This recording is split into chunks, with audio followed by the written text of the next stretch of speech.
Hello, welcome to biology విద్యా channel. మనం ఈరోజు విద్యార్థి కేంద్రీకృత పద్ధతుల్లో ప్రయోగశాల పద్ధతి గురించి తెలుసుకుందాం.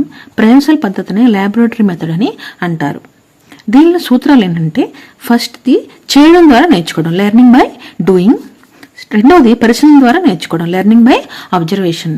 చేయడం ద్వారా విద్యార్థి కొత్త కొత్త విషయాలు నేర్చుకుంటాడు. అలాగే పరిశీలన ద్వారా, అబ్జర్వేషన్ ద్వారా కూడా కొత్త కొత్త విషయాలు నేర్చుకుంటాడు. దీంట్లో సెన్స్ ఆర్గాన్స్ అయిన దృష్టి, శ్రవణం, స్పర్శ అంటే చూడటం, వినటం, టచ్ ద్వారా నేర్చుకుంటాడు. కాబట్టి ఎక్కువగా కొత్త విషయాలు నేర్చుకునే అవకాశాలు ఈ పద్ధతిలో ఎక్కువగా ఉంటాయన్నమాట. ఈ పద్ధతిలో విద్యార్థులు శాస్త్రీయ సత్యాలను, ముఖ్యమైన భావనలు, సిద్ధాంతాలను, సూత్రాలను, పరికరాలు ఉపయోగించి నేర్చుకుంటారు. అయితే ఈ ల్యాబొరేటరీ పద్ధతిలో ప్రయోగ విధానాలు 3 ఉంటాయి. ఏంటి అంటే, మొదటిది సహాక్ష పద్ధతి అంటే ఇన్ఫ్రాడ్ సిస్టమ్. దీంట్లో ప్రతి ఒక్క విద్యార్థికి ఒక్కొక్క ప్రయోగాన్ని అనేది అప్పచెప్తారు. దీనివల్ల విద్యార్థి అందరికీ పరికరాలు అందుబాటులో ఉంచుతారు. దీంట్లో ఈ పద్ధతిలోని పరికరాలు ఉంటాయి, విద్యార్థులు కూడా అంతమందే ఉంటారు. అంటే ప్రతి విద్యార్థికి పరికరాలు అనేవి ఉంటాయి. ఒకేసారి అందరు విద్యార్థులు ఒక ఎక్స్పెరిమెంట్ అనేది అన్ని పరికరాలు వాళ్ళకి అందుబాటులో ఉంటాయి కాబట్టి వాళ్ళు హ్యాపీగా చేసుకోవచ్చు అనమాట. రెండోది ఏంటంటే సామూహిక పద్ధతి. ఈ పద్ధతిలో విద్యార్థుల్ని కొన్ని గ్రూపులుగా విడదీస్తారనమాట. విడదీసి ఒక్కొక్క గ్రూప్కి పరికరాలు ఇస్తారు. ఎటువంటి పరిస్థితులు ఇక్కడ అవుతుందంటే, విద్యార్థులు ఎక్కువ ఉండి పరికరాలు తక్కువగా ఉన్నప్పుడు ఏం చేస్తారంటే, సపోజ్ ఒక 100 మంది విద్యార్థులు ఉన్నారనుకోండి, ఓన్లీ 10 పరికరాలు ఉన్నాయనుకోండి, అప్పుడు 100 మంది విద్యార్థులను 10 గ్రూపులుగా విడదీసి ఒక్కొక్క గ్రూప్ కి ఒక్కొక్క పరికరం ఇస్తారనమాట. గ్రూప్ గా సామూహిక పద్ధతిలో వాళ్ళు ఈ ఎక్స్పెరిమెంట్ అనేది చేస్తారనమాట. మూడవది భ్రమణ పద్ధతి లేదా రొటేషన్ సిస్టమ్.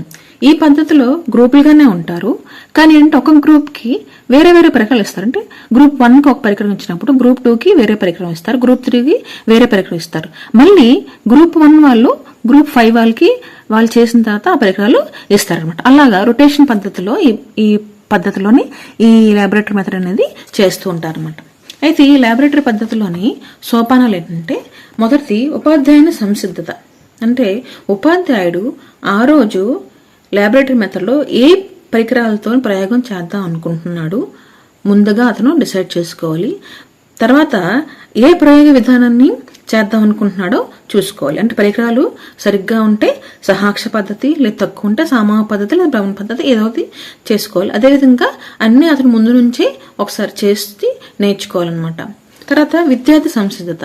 విద్యార్థి కరెక్ట్గా రెడీగా ఉన్నాను లేదో చూసుకోవాలన్నమాట. తర్వాత ప్రయోగ నిర్వహణ, ప్రయోగం చేయాలి, దీనికి సూచన కార్డు ఆధారంగా ప్రయోగాన్ని అనేది చేయాలి. తర్వాత వచ్చిన ప్రయోగం తర్వాత ఫలితాలు అనేవి కరెక్ట్గా నమోదు చేసుకోవాలి. తర్వాత ఫలితాలని సరి చూసుకోవాలన్నమాట. ఇవి సోపానాలు ప్రయోగశాల పద్ధతిలో. ఈ పద్ధతికి ప్రయోజనాలు ఏంటి?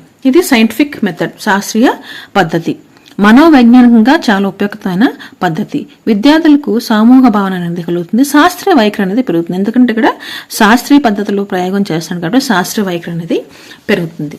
అయితే దీనికి పరిమితులు కూడా ఉన్నాయి. ఈ పరిమితులు ఏంటంటే, విద్యార్థుల సంఖ్య అనేది చాలా తక్కువగా ఉంటుంది. ఎందుకంటే ప్రతి ఒక్కరికి పరికరాలు అనేవి దొరకకపోవచ్చు. కాబట్టి తక్కువగా ఉంటే ఏమవుతుందంటే అందరికీ పరికరాలు అందుబాటులో ఉంటాయి. అందుకే విద్యార్థి ఎక్కువగా ఉంటే దీనికి సరిగ్గా మనం ప్రయోగం పద్ధతి చేయలేమన్నమాట. తర్వాత మౌలిక సదుపాయాలు అనేవి ఉండాలి.